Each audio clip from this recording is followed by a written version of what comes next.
கலைஞருடைய presence of மைண்டுக்காக ரொம்ப பிடிக்கும். என்னுடைய கல்லூரி காலத்துல நான் பார்க்குறேன்.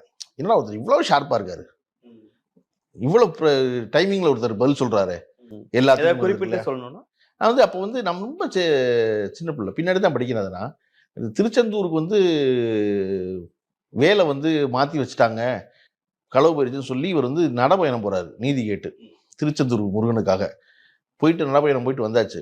சட்டசபையில் உட்காந்துருக்காரு. சட்டசபையில் உட்காந்துருந்தா எம்ஜிஆர் ஆளுங்கட்சி முதல்வர், எம்ஜிஆருக்கு பின்னாடி இருக்க எம்எல்ஏக்கள் எல்லாம் எம்ஜிஆரை மகிழ்ச்சிப்படுத்துவதற்காக நினைச்சு கொண்டு என்ன சொல்றாங்கன்னா, கலைஞர் ஏன் வந்து முருகனை பார்க்கறக்கா திருச்செந்தூருக்கு போகணும், இங்கே தான் இருக்காரே முருகன் அப்படின்னு எம்ஜிஆரை காட்டுறாங்க.